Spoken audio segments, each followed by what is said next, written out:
Hi everyone. Hi, my name is Elżbieta, and I want to tell you a little bit about myself. I was born and raised in Poland, and since I was very little, Niunuszka. Mwah. Since I was very little, I wanted to be a doctor. I was a straight A student, but that didn't happen. But later on, I'll tell you why that didn't happen. But I did end up writing a book called Life Realized. But Sunshine is just right now covering with her butt. Anyway, when I was little, we were very poor, and my grandparents they grew up during the World War II. So not only there was extreme poverty, but there was also always struggle for survival. So um, they used to make us after school make us work in the field, like picking up the potatoes or the whatever other work, and it was really hard work with taught me work ethics, but I hated it. And I didn't hate it so much the work per se, but the fact that it was taking me away from reading, from studying, from books, from things that I loved. And also what hurt me even more than that, it was the attitude my grandparents had about me not wanting to chip in with the work in the field.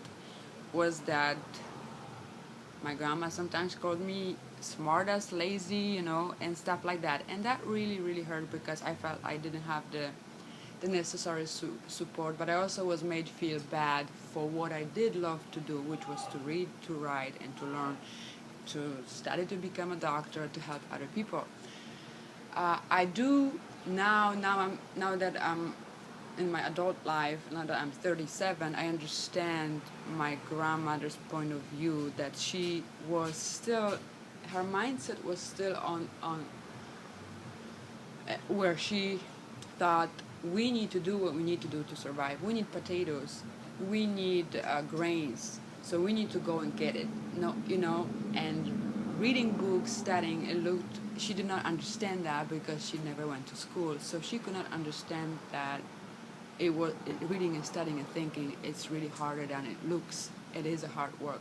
So when I was little, of course, hearing from someone that you love that you're lazy, and that you're a smartass is not necessarily a good thing. So it affected my self-esteem, but that's not the whole story.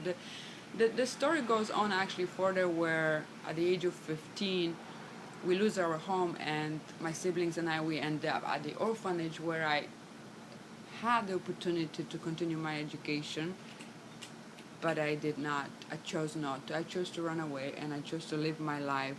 I rebelled against the entire system. I rebelled against everything I was taught, everything that I've learned, and I started to live my life on my own terms.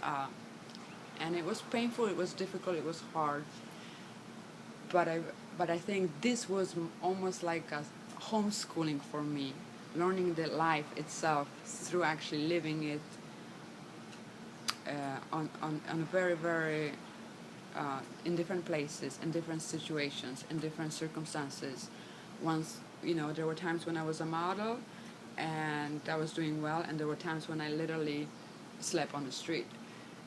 Either way, I felt less depressed sometimes when things were really hard and when I was on the very bottom than when I was actually considered to be on top and, for example, making $1,000 a day while modeling.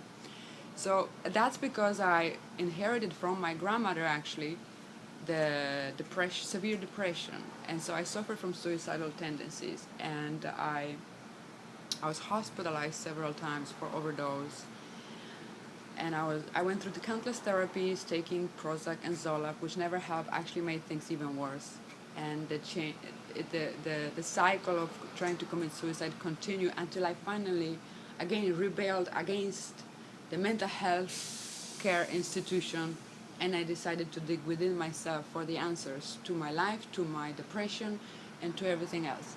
And this is how I started to write this book called Life Realized. It's almost 500 pages. It's pretty big. It took me almost 4 years. I started this project 4 years ago, and I self-published it. I couldn't handle the rejection from publishers saying, well, this is not necessary, our, in our field, good luck with someone else. So this is where I need your help to help me promote this book and let other people know about my story and about what I've discovered, what was wrong with the system that helps depressed people, and I want how to actually abolish the bad stigma of mental disorders, etc., but also how to overcome the way. The final medicine that I found was to go within myself, find the answers, and one of the best answers was for me was to heal myself through practicing forgiveness and acceptance of everything that happened in my life.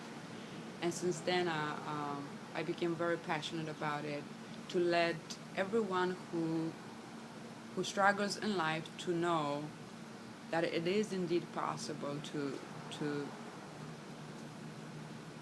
heal the wounds, and it costs nothing. It's everyone has access to forgiveness. Everyone has access to acceptance, because we all have access to our mind, and that's something that really only we control, unless we let others take that control in their hands. So that will be all. Please, if you can take a moment, read the page, find out more. I provided all kinds of links to my website, to Amazon, where you can read the description of the book, and etc. So I want to thank you again. It's 6 minutes and 51 seconds. That's already long enough. So thank you again for stopping by, and thank you for helping out. Thanks. Bye.